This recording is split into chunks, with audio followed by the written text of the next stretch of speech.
Hello everyone, welcome to my channel my classroom. आज हम Vedanta philosophy का दूसरा पार्ट यानी कि Vedanta philosophy and its relationship with education को अच्छे से समझेंगे। अगर आपने वेदांत फिलॉसफी को नहीं समझा है तो आप ऊपर दिए गए लिंक को क्लिक कीजिए, क्योंकि बिना उसको समझे यानी बिना उस वीडियो को पूरी तरह से देखे ये वीडियो कोई मतलब ही नहीं बनता है। तो इसको अभी बंद कीजिए और उस वाले वीडियो को देख सकते हैं।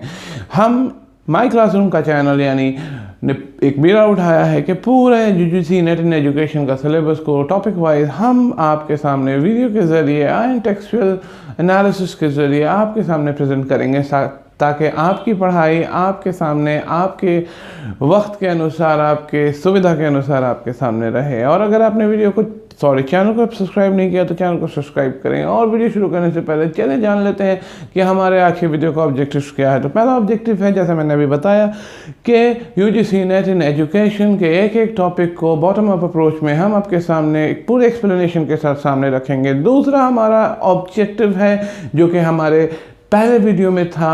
जी हाँ, ये दो वीडियो मिल करके एक लेसन का एनालिसिस है। तो दूसरा हमारा जो ऑब्जेक्टिव है, understanding Vedanta philosophy in simple language, तो उसको हमने ऑलरेडी उसमें कवर कर लिया है, आप उस पर क्लिक करके देख सकते हैं। तीसरा हमारा है अंडरस्टैंडिंग द वेरियस डायमेंशन यानी various schools of Vedanta philosophy, वो भी मैंने समझा दिया है उस पर्टिकुलर वीडियो में। इस पर्टिकुलर वीडियो में हमारा चौथा जो ऑब्जेक्टिव है उसको मैं फुलफिल करने के लिए आपके सामने आया हूँ, यानी relationship with Vedanta philosophy and education. उसको इस पर्टिकुलर वीडियो में जानेंगे कि what are the aims of education, what are the curriculum, teaching methods and blah blah blah blah. तो अगर आप इस चैनल पे पहली बार आए हैं तो चैनल को सब्सक्राइब करना बिल्कुल मत भूलिएगा।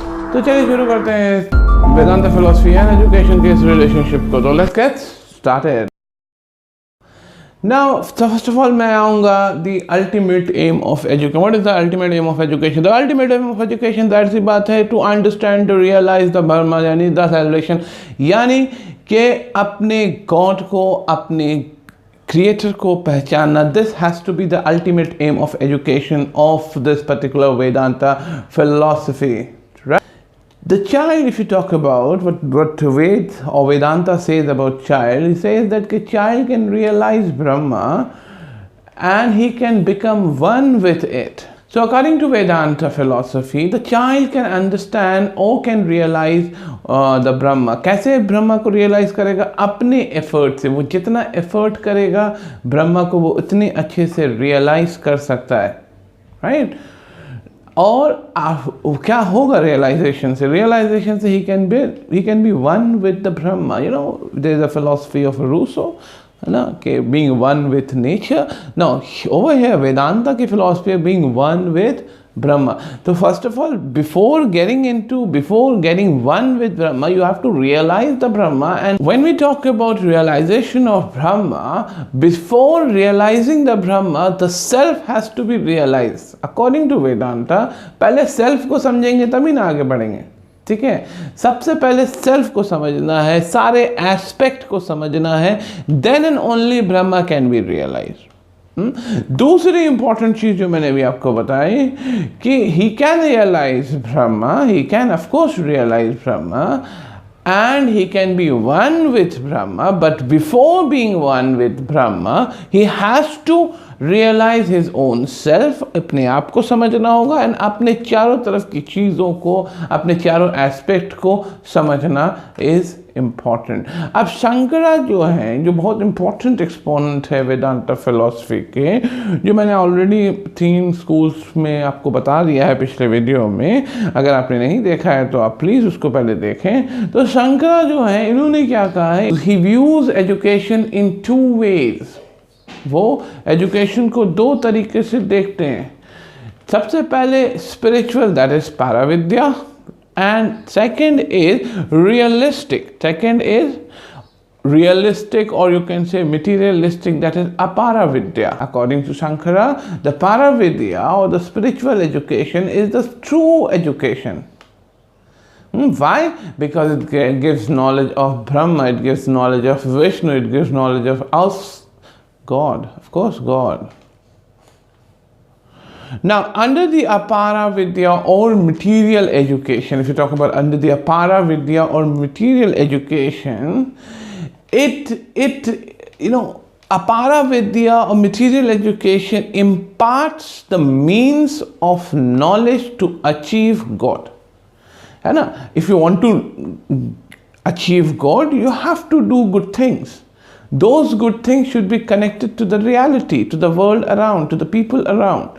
है ना? तो ये अपारा विद्या का पार्ट है. तो अगर अपारा विद्या आप ठीक से करोगे, then only you can reach the para vidya, that is the God. That is the oneness to the God. How you act in the particular system of, being, in the particular system of living, will represent or will going to explain or will going to decide that whether you are going to achieve the Paravidya or the ultimate knowledge or the ultimate God or not. There are two objectives of Aparavidya. One is to attain knowledge as a means to achieve God. As I've told you, मुझे ऊपर वाले को खुश करना है, उस तक पहुंचना है, उससे वन होना है, तो पहले अपने चारों तरफ के लोगों के साथ अच्छा व्यवहार करना पड़ेगा, जो कि मटेरियलिस्टिक है नेचर में, वर्ल्डली है नेचर में, अपारा है नेचर में. दूसरी चीज, हम पहली चीज समझ में आ गई. दूसरी चीज है to second objective of apara vidya is to understand the unrighteous things of the world. ठीक है? To understand adharma. Dharma is good action, adharma is bad action. What are the bad thing? Bad thing से अपने आप को बचाएंगे तभी तो अच्छी चीज करेंगे, है ना? What are unrighteousness, what are unrighteous action, what are adharma. So in order to reach the para, the ultimate God, you have to go through apara vidya. It's kind of a means. इसमें दो चीज़ है अपारा विद्या की ऑब्जेक्टिव. पहला है अच्छा धर्म करें, good धर्म will take you to the God, and second is अधर्मा को समझे एंड अनराइचियसनेस एक्शन को समझे, so that you can be protected against those things. Now next thing, in Paravidya one has to be detached from the world, है ना? One has to be detached from the world. You can say कि साधु संत पहाड़ों पे जाते हैं, वहाँ पर वो लोग आसन बैठ जाते हैं, मतलब they detach themselves from the real world. They detach themselves from the Maya. They detach from them from the all this thing, from the materialistic nature of the world. So if they detach, if you detach, if I detach, if we detach, then you can say it is then you can reach the Paravidya. ठीक है? सबसे पहले पाराविद्या को पहुंचने के लिए हमें पाराविद्या के दो ऑब्जेक्ट्स को फुलफिल करना होगा, and then we have to get detach from everything in order to attach with the पाराविद्या. So another important goal of Paravidya is to merge into the oneness of God. Now, in Aparavidya, what is the nature of Aparavidya? These are the two very important concepts in relation to the application of Vedanta philosophy in education. Now, Aparavidya is something which is naturally attached to the mayas or the realities of the world. Pleasures of the senses are very important thing in Aparavidya. We do what we please to do. We don't do what we don't please to do. We eat that we please to eat. So Aparavidya में यहाँ पर अगर आप बात करें, उसके nature की बात करें, नेचर की अगर हम बात करें तो Aparavidya में it is we naturally are attached to the worldliness of this particular materialistic reality. The most important thing that we have to understand over here is that when we are in Aparavidya, we have to attain those objectives that I mentioned just before. दूसरी चीज, the second important way to reach the second important way to reach the Paravidya is that you have to shun अपाराविद्या. पहले अपाराविद्या में धर्मा को आपको समझना होगा, फिर आपको अधर्मा को समझना होगा, और फिर जब समझ में आ जाए तो you have to shun the अपारा विद्या, यानी आपको रियलिटी को शन, मतलब कि you have to reconnect yourself, you have to disconnect yourself from अपारा विद्या। अपारा विद्या से आपको डिस्कनेक्ट होंगे, जैसे ही डिस्कनेक्ट होते हैं वैसे ही आप पारा विद्या में जाकर के कनेक्ट करने की कोशिश कर सकते हैं। Now if we talk about curriculum, keeping in view all the categories of knowledge, all the categories of reality, the schools of Vedanta philosophy. Remember, if you're not, then you can go into the next video or the previous video of this particular series of lecture, and you can understand what is, Vedanta schools of philosophy. So, keeping in view all the categories of reality, curriculum should consist of history, geography, economics, you name the subject. Sociology, science, technical subjects, vocational subjects, these things should be the important part of the curriculum of every Vedanta, teaching, right? Now, if a student has no interest in spiritual knowledge, in gaining of spiritual knowledge, है ना, अगर बच्चे के अंदर कोई बच्चा interest नहीं दिखा रहा है in spiritual knowledge, then what has to be done? Literature, psychology, physics, biology, philosophy should take an integral part of the curriculum. अगर ये सब सब्जेक्ट में प्रॉब्लम है, अगर वो गॉड में इंटरेस्ट नहीं रखता है, तो आप फिजिक्स, साइकोलॉजी, फिलॉसफी, लिटरेचर, ये सब उसके कैरिकुलम का पार्ट आप रख सकते हैं। But whether the child is having interest in religion or not, whether he is interested towards spiritual knowledge or not, but he emphasized, that is Shankaracharya has emphasized the Veda, Upanishad, Gita and Brahma Sutra should be studied or should be taught. इन तीनों book के बारे में काफ़ी details में मैंने बात किया है पिछली वीडियो में। Go and hit that link and so that you can understand. तो ये तीनों चीज़ के बुक्स को पढ़ाना is mandatory, right? Now next is the co-curricular activity. If we talk about the co-curricular activities, worship of God, pilgrimage, satsang, practice of yoga, these are the main co-curricular activities that the school should perform, which is running principally on Vedanta philosophy. If we talk about the nature of the curriculum of Vedanta principle of philosophy, the curriculum should be Brahma Anubhuti. What is the meaning of Brahma Anubhuti? It should aim at meeting the God, it should aim at the ultimate reality of God or the ultimate realization of God. Brahma Anubhuti, ultimate realization of God. Now, if you talk about the methods of teaching, method of teaching की हम बात करें तो again Shankaracharya has emphasized on 3 methods of teaching. I have talked about 3 kinds of student, है ना, the brilliant, the average and the below average. उस video में मैंने बात किया है उनको किस तरह का कैरिकुलम और किस तरह का ट्रीटमेंट देना चाहिए, ये मैंने उस वीडियो में बात किया. If you want, then you can hit the link and get into that particular video. The link of the video can be you can get into the description and get the link of that particular video. Shankaracharya has laid 3 methods of teaching. Number 1, knowledge centered, devotion centered and karma centered. Who has to be knowledge centered? वो मैंने आपको बता दिया, उस video में आपको मिल जाएगा. Now, knowledge centered method की अगर हम बात करें तो यहाँ पर logical conclusion through logical reasoning की ट्रेनिंग एक तरह से दी जाती है. उसके बाद डिवोशन सेंटर्ड की बात करें, एक average student devotion centred education के अंदर लाया जाता है जिसमें self realisation and realisation of God and the idea which leads toward the salvation.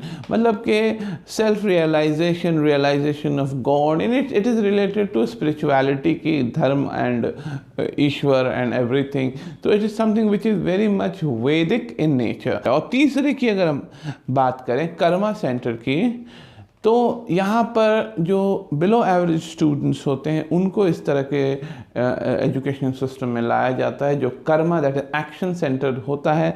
उसमें क्या करते हैं, पेनेंस कह सकते हैं, फास्टिंग, चैरिटी, ये सारी चीज़ें उसमें बच्चों से करवाते हैं। मतलब कि फास्टिंग कराते हैं, चैरिटी करवाते हैं, सेल्फ प्योरिफिकेशन, दूसरी या बुरी चीज़ों से किस तरह से बचा जाए। एक्चुअली ये तीनों तरह के बच्चों के सामने रखा जाता है, लेकिन emphasis according to the intelligence होता है, जो मैं ऑलरेडी बात कर चुका हूँ। Now according to the Vedanta principle, the supreme method is that method which ultimately makes the student realize the creator, realization of self, the realization of the God. वो method of teaching best है जो ईश्वर तक हमको ले जाता है, जो कि जिसकी कोई सीमा नहीं है, जिसका कोई शेप नहीं है। अगर इस तरह की नॉलेज बच्चे ने गेन कर ली तो it will definitely lead him to salvation. Salvation के तरफ वो 100% लेकर के जाएगा। Salvation that is moksha. Salvation को हम लोग कह सकते हैं प्रिजर्वेशन फ्रॉम इविल। जनरली ये वर्ड आता है तो लोगों को मतलब नहीं समझ में आता, तो मैं बता दूं सैल्वेशन होता है कि आप जैसे फॉर एग्जांपल अगर मुझे सैल्वेशन चाहिए तो मुझे ईश्वर जो है बुराइयों से बचा करके प्रोटेक्ट करेगा। It will be the God who will protect me from the evils of everything, whether it is society before death और anything after death. Now Shankaracharya has designed his own methods of teaching also. वो अपना भी एक methods कुछ जो है design किए हैं। सबसे पहला है श्रवण विधि। श्रवण विधि का मतलब हो जाए attentively listening to the teachings of the Guru, and if I am teaching, if somebody is teaching or somebody is teaching me, I have to listen him attentively without any action. कोई भी काम नहीं करना, सिर्फ और सिर्फ उनको सुनना है। ठीक है। नेक्स्ट है मनन विधि, मतलब मैं या टीचर ने मुझे जो पढ़ाया उसके बारे में सोचना। ठीक है। तीसरा है निदर्शन विधि, reaching a point of definite conclusion, मतलब कि whatever the teacher is teaching the student should reach to the conclusion that why this particular thing has to be taught. यानी मुझे अगर कोई टीचर पढ़ा रहा है और जो भी मुझे पढ़ा रहा है तो मुझे समझना होगा, I understand by myself और the prompt of the teacher ने जो बताया उसके हेल्प से कि पर्पस ऑफ टीचिंग क्या है और टीचर पहुंचाना हमें कहाँ चाहता है, where the teacher wants to make us reach. Now question answer method is also very important technique, and in modern time also ये बहुत ही ज़्यादा important है ये। ठीक है। Tark Vidhi or method of reasoning, it is also very interesting. It makes the student feel engaging in the classroom. Next is Vyaka Vidhi, which is a method which makes difficult thing easy. Exposition बहुत आसानी से हो जाता है, मतलब कि कोई भी difficult चीज़, difficult concept है, वो जो है उसका वो बहुत आसानी से समझा दिया जाता है। ये समझाना चाहिए एज अ टीचर, ये शंकराचार्य का सोच थी और ये कहना था। ठीक है। और अधिरोपा विधि, to project out the real into the unreal into the real. And Drishtam Vidhi is a kind of an illustration method. ठीक, वेदांता फिलॉसफी के अंदर है, वो कथा विधि है जिसके थ्रू बच्चों को स्टोरी सुना के उनको समझाया जा सकता है। ठीक है। और अभी जो जिस विधि से मैं लेक्चर दे रहा हूँ वो कौन सी विधि है? उपदेश विधि या उपदेश मेथड, उपदेश देना, लेक्चर देना, उपदेश विधि। तो ये फाइनली ये उपदेश विधि है जो जनरली हर कॉलेज हर क्लासरूम में इस्तेमाल होता है। ये भी उनका एक मेथड्स ऑफ टीचिंग। तो मुझे उम्मीद है आपको ये पर्टिकुलर वेदांता एंड एजुकेशन का रिलेशनशिप अच्छे से समझ में आया होगा, और अगर समझ में आया है तो इस वीडियो को शेयर कीजिएगा। अगर नहीं समझ में आया तो वेदांता फिलॉसफी का पहला वीडियो ज़रूर देखिएगा, और कोई भी क्वेश्चन हो, कुछ भी एक्सप्लेनेशन में प्रॉब्लम हो तो नीचे डिस्क्रिप्शन में आप अपने कमेंट्स को डाल सकते हैं। नीचे डिस्क्रिप्शन में मेरा इंस्टाग्राम का लिंक है, उस पर आप अपना राय रख सकते हैं, उसको फॉलो करके उसमें मैसेज करके आप क्वेश्चन पूछ सकते हैं। सवाल चाहे कमेंट सेक्शन में पूछें या इंस्टाग्राम में पूछें, जवाब आपको मिलेगा, और कोशिश करेंगे कि अच्छा जवाब हो। तो with this particular note and with this particular satisfaction that you must have understood this particular philosophy, Ashiban signing off for the day. If you have liked the video, then don't forget to share and subscribe the channel. Till the next time, have a great smile on your face. Sayonara.